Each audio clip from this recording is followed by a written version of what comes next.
My mailbox was lying in pieces across my front lawn when Vivian Cross looked me dead in the eye and said, "Maybe now you will finally learn to follow the rules." That was the third time in 1 month somebody had driven through it. But it was the first time I knew exactly who had done it. Vivian was the president of the Willow Creek Estates HOA, a woman with a pearl necklace, a clipboard, and the kind of smile that made you check whether your wallet was still in your pocket. She stood at the edge of my driveway in a cream-colored SUV, one hand resting on her hip, the other holding a bright orange violation notice like she had just won a raffle. I remember looking down at the bent metal, the splintered cedar post, the letters from my sister scattered in the grass, and thinking, this woman did not just destroy my mailbox, she wanted me to feel small. My name is Daniel Rowe, and until all this happened, I was the kind of neighbor who kept his head down. I worked long shifts at the county hospital, came home tired, watered my tomato plants, waved at people walking their dogs, and tried not to get pulled into neighborhood politics. I had bought that little brick house in Willow Creek Estates after my divorce, mostly because it was quiet, affordable, and close enough to work that I could get home before the sun went down. The mailbox had been there when I moved in, an old black rural-style box with brass house numbers my father helped me install the first weekend I owned the place. It was not fancy, but it was solid, and it reminded me of him every time I pulled into the driveway. Vivian hated it from day one. She said it was too dark, too large, too rustic, too much personality for a neighborhood that had apparently decided beige was a moral virtue. At first, she sent polite emails. Then she started leaving notes. After that, she began mentioning it at HOA meetings like it was a national emergency. I could have changed it, I guess. A lot of people would have. But the more she pushed, the clearer it became that this was never really about a mailbox. Vivian had been running Willow Creek Estates for almost 8 years, and she had turned the place into her own little kingdom. She fined people over flower pots, measured fences with a tape measure, and once made an elderly widow take down a bird feeder because the birds were, in Vivian's words, creating an inconsistent visual atmosphere. Nobody liked her, but most people were afraid of becoming her next project. The first time my mailbox got hit, I assumed a delivery truck had clipped it. The second time, I figured maybe some teenager had taken the turn too wide. But the third time, the damage was too clean, too deliberate. The post had been snapped almost at ground level, and there were fresh white paint marks on the broken metal. Then I found the violation of his taped to my porch rail. It said I had 7 days to replace my non-compliant mailbox or face a daily fine. There was even a $150 removal charge added to my account. I stood there holding that notice while Vivian watched me from the sidewalk, and something in me finally stopped being polite. "You ran it over," I said. She gave me that little smile again. "Daniel, if your mailbox had been installed properly, it would not have been in the way." I laughed once, but there was nothing funny about it. "It is on my property, Vivian." She tilted her head. "Your property is still inside our community." Then she climbed into her SUV and drove away, leaving me with a pile of wreckage, an orange notice, and one very clear decision. I was done letting her scare me. I just did not know yet that the next mailbox I installed would end up taking down the most powerful person in Willow Creek Estates. The first person I called was Marty Keller, my neighbor across the street. Marty was a retired firefighter with a bad knee, a good heart, and the kind of front porch where half the neighborhood's unofficial business got handled over iced tea. He came over, looked at the wreckage, then looked down the street in the direction Vivian had driven away. "That woman finally did it, huh?" he said. I told him what she had said, and the expression on his face changed. It was not surprise, it was recognition. Marty had been fined 2 years earlier because his American flagpole was, according to Vivian, visually disproportionate to the street.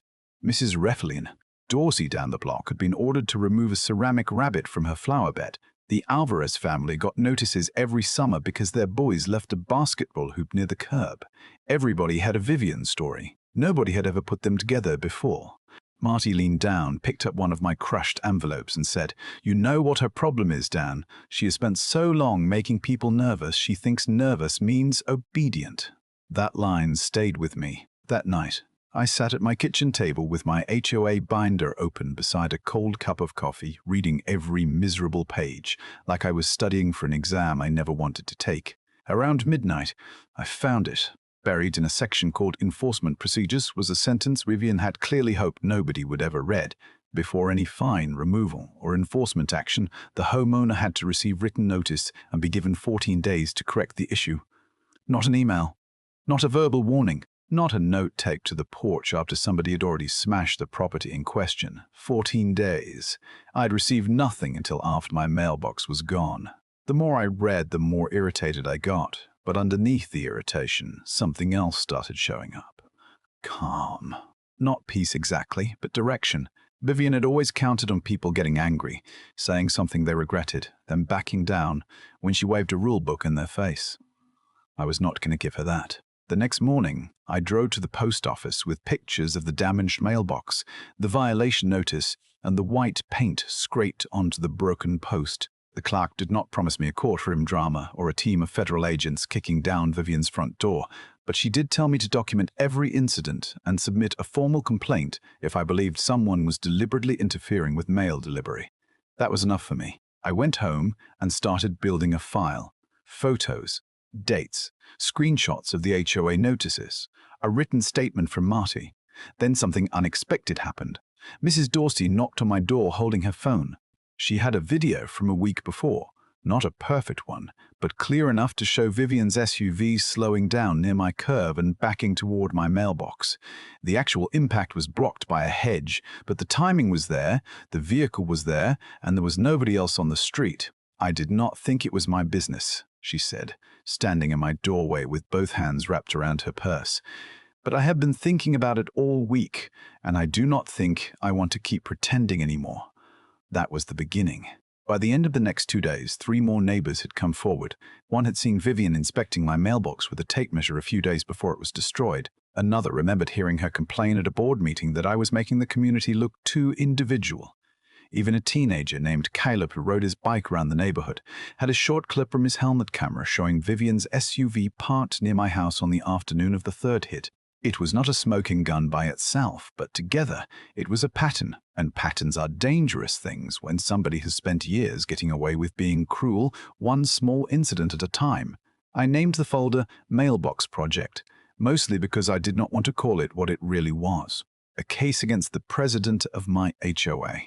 Then I called an old college friend named Rachel Park.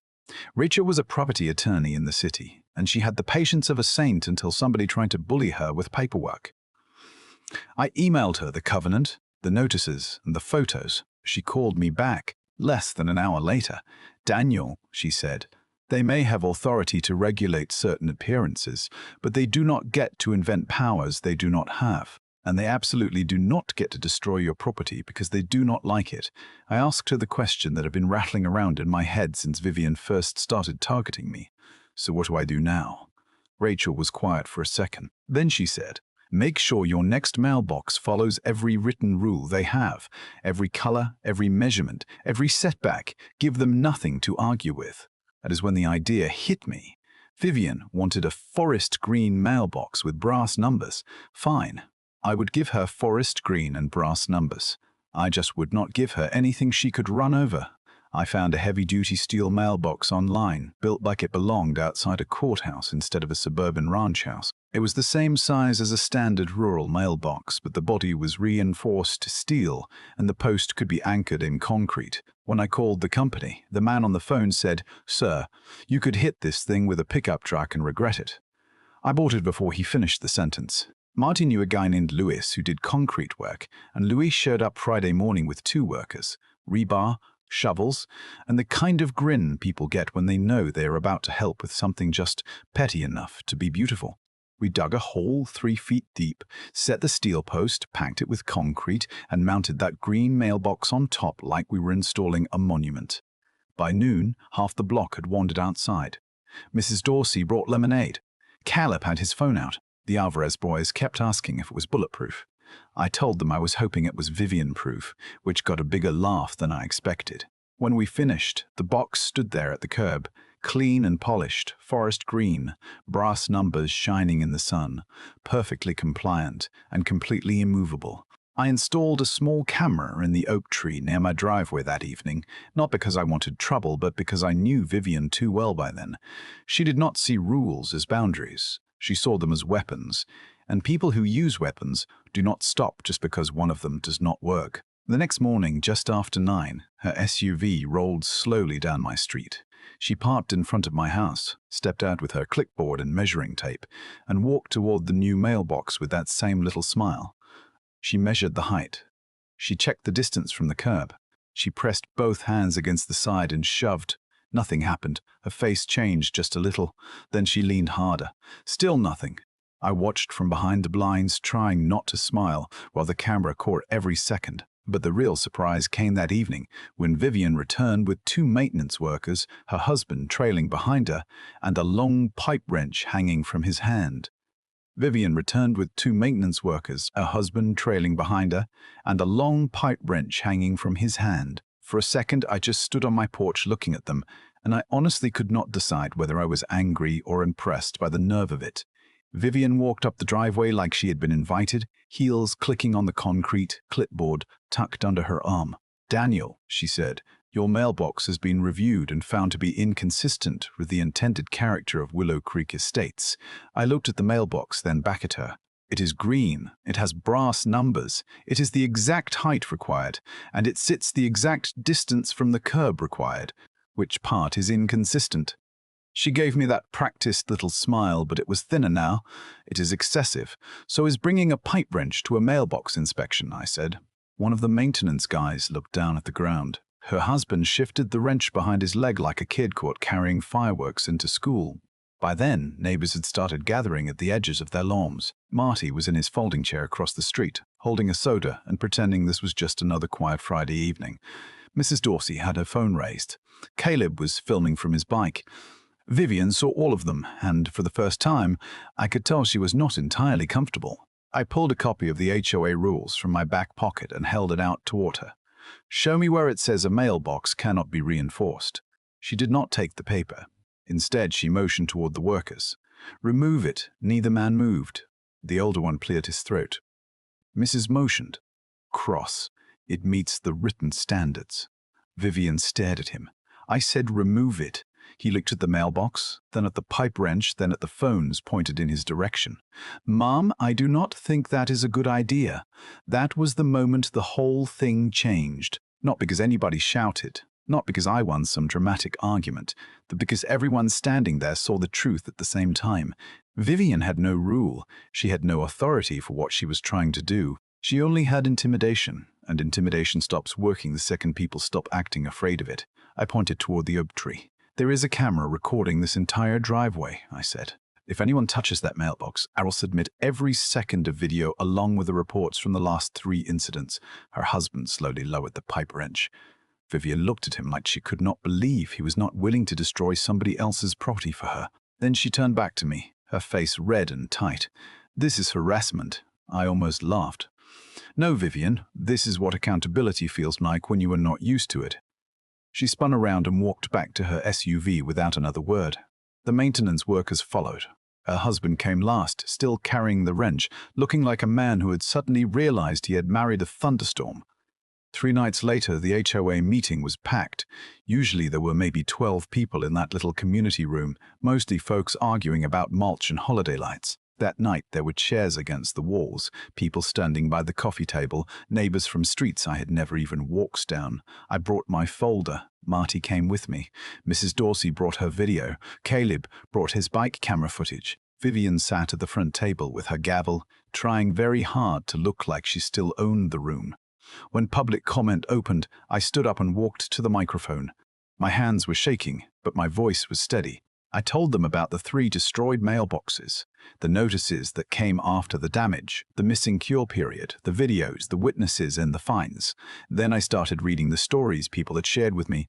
The bird feeder, the flower pots, the basketball hoop, the flagpole. One by one, neighbors stood and told their own stories. Vivian tried to interrupt, but nobody listened. Even 2 members of the board looked uncomfortable. Finally, one of them, a quiet accountant named Elaine Harper, said, "We need an independent review of every enforcement action taken during the past 2 years." The room went silent for half a second, then erupted. Vivian slammed her gavel, but it made almost no sound over the applause. Within a week, someone started a petition to remove her as HOA president. I did not write it. Marty did not write it. Mrs. Dorsey did not write it. It came from a woman named June Palmer, the same widow Vivian had once fined over a bird feeder. By the time the recall vote happened, nearly everyone in Willow Creek Estates had signed. Vivian lost by a margin so wide, nobody even bothered to argue about it. The new board dismissed my fines, refunded the removal charge, and announced that future enforcement would require written notice, documented evidence, and a vote from more than one person. A month later, I came home after a long shift and found the small note in my mailbox from the mail carrier. It said, "Most secure mailbox on my route." I taped it to my refrigerator. I still smile when I see it, because that mailbox is not really about steel or concrete. It is about the day a whole neighborhood remembered that rules are supposed to protect people, not give one person permission to bully everybody else. But I will be honest, sometimes I still wonder about Vivian. Was she always that way, or did years of being obeyed turn her into someone who could no longer tell the difference between leadership and control? What do you think? Was she a bully from the beginning, or did the neighborhood create her by staying quiet for too long? Drop your thoughts in the comments, and if you have ever dealt with an HOA, a neighbor, or anyone who confused authority with ownership, share your story too.